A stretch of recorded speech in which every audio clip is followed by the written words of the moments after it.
السلام علیکم پیارے بچوں، آج میں آپ کو ایک لڑکے کی کہانی سناتی ہوں جو ایک دیہات میں رہتا تھا۔ اس کا نام شاہد تھا۔ شاہد بچپن سے ہی بڑا شریف انسان تھا اور بہت اچھا تھا، لوگوں کے ساتھ اچھی طرح سے پیش آتا، اپنے امی ابو کا احترام کرتا تھا۔ جب وہ بڑا ہو گیا تو اس کے والدین نے اس کو کہا کہ اب تم بڑے ہو گئے ہو، اب تم محنت کیا کرو اور کما کے لاؤ۔ اس نے اپنی ماں باپ سے وعدہ کیا کہ میں کوئی نہ کوئی کام کر کے گھر پیسے لے آؤں گا۔ اس کی ماں نے اسے 7 روٹیاں پیک کر کے دیں اور ساتھ میں کچھ کپڑے وغیرہ، تاکہ 1-2 دن اگر اسے کہیں رکنا پڑے تو آسانی سے رہ سکے۔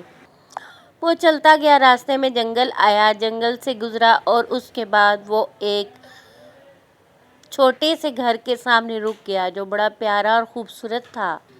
اس نے سوچا کہ یہاں پر بیٹھ کے کھانا کھا لینا چاہیے، اب میں بہت تھک گیا ہوں۔ اس نے اپنا کھانا کھولا اور کہا 1 کھاؤں، 2 کھاؤں، 3 کھاؤں، 4 کھاؤں، 5 کھاؤں، 6 کھاؤں یا 7 روٹیاں کھا جاؤں۔ اس گھر کے اندر پریاں رہتی تھیں۔ ان پریوں نے سمجھا کہ یہ شاید ہمیں کھانے لگا ہے۔ انہوں نے کہا کہ ٹھہر جاؤ، رک جاؤ، ہمیں مت کھاؤ۔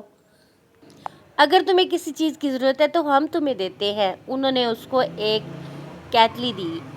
انہوں نے کہا اس کیتلی کا ڈھکن لگا کر تم جو چیز بھی اس سے کہو گے نا وہ اس میں پک جائے گی، اور تم تھوڑی دیر کے بعد کھول کے اس کو کھا لینا اور تمہیں کبھی بھی کسی چیز کی کمی نہ ہوگی۔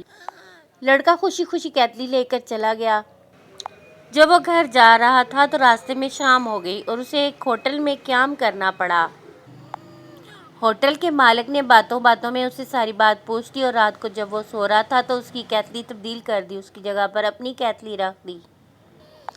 جب وہ گھر پہنچا اور کیتلی کو کہا کہ میرے لیے کھانا بناؤ تو کیتلی نے کھانا نہ بنایا۔ اس کی ماں نے کہا کہ انہوں نے تمہیں بیوقوف بنایا ہے۔ اس کی ماں نے کہا کہ صبح دوبارہ کام پہ جاؤ۔ صبح اس نے دوبارہ اس کو روٹیاں پیک کر کے دیں اور وہ کام کے لیے چلا گیا۔ وہ روزگار ڈھونڈنے کے لیے اسی جگہ پہ رکا۔ کھانا کھانے کے لیے اس نے کہا 1 روٹی کھاؤں، 2 کھاؤں، 3 کھاؤں کے ساتھ کھا جاؤں تو ان پریوں نے دوبارہ یہ بات سنی اور انہوں نے کہا کہ تم دوبارہ آ گئے ہو، ہم نے پہلے بھی تمہیں کیتلی دی تھی۔ اس نے کہا کہ میں نے گھر جا کے کھانا پکایا لیکن وہ نہیں پکا۔ پریوں نے اسے ایک سکوں سے بھرا ہوا باکس دیا اور اسے کہا کہ گھر لے جاؤ، جب بھی تمہیں پیسوں کی ضرورت ہوئی تو اس باکس سے نکال لینا، تمہارے پیسے کبھی بھی ختم نہ ہوں گے۔ وہ بہت خوش ہوا اور جب گھر کے لیے واپس جا رہا تھا تو دوبارہ ہوٹل میں رکا اور ہوٹل کے مالک نے دوبارہ اس کا باکس تبدیل کر دیا۔ گھر جا کر ایسا ہی ہوا کہ جب اس نے باکس کھولا تو باکس میں کوئی سکہ بھی نہ تھا۔ اس کی ماں نے کہا کہ انہوں نے تمہیں دوبارہ بیوقوف بنایا ہے، بھلا بتاؤ باکس میں سکے کیسے آ سکتے ہیں، اور تم صبح دوبارہ کام پہ جاؤ۔ صبح دوبارہ ایسے ہی ہوا۔ پریوں نے کہا کہ تم کیا کر رہے ہو، تم بہت لالچی ہو۔ پھر انہوں نے کہا کہ ہم تمہیں ایک جگہ لے جاتے ہیں۔ وہ انہیں ایک اور پری کے پاس لے گئی۔ اس نے اس لڑکے کی ساری بات سن کے کہا، آنکھیں بند کی تھوڑی دیر اور پھر کہا کہ اس کے ساتھ دھوکا ہوا ہے۔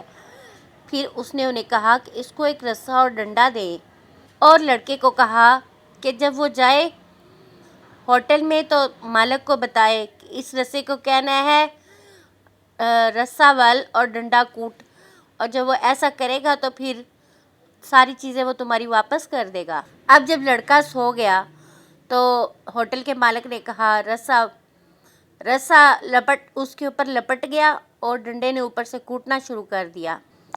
جب کافی مرمت ہو گئی اس کی تو پھر اس نے لڑکے کو آوازیں دینا شروع کر دی۔ اس نے کہا مجھے بچاؤ، مجھے بچاؤ، کسی طریقے سے۔ اس لڑکے نے پھر جا کے اس کو کہا پہلے میری باقی کی چیزیں واپس دو۔ ہوٹل کے مالک نے کہا میں دیتا ہوں، پہلے اس کو روکو۔ پھر لڑکے نے اس کو رکنے کا حکم دیا۔ اس نے کہا رک جاؤ، تو وہ رک گئے۔ ہوٹل کے مالک نے لڑکے کی چیزیں واپس کر دی اور پھر وہ چیزیں لے کر گھر چلا گیا۔ اب اس کی کیتلی میں کھانا بھی پک رہا تھا اور اس کے پاس سکے بھی تھے، اور وہ ہنسی خوشی ساری زندگی گزارنے لگا۔ وہ خوشی خوشی رہنے لگ گیا۔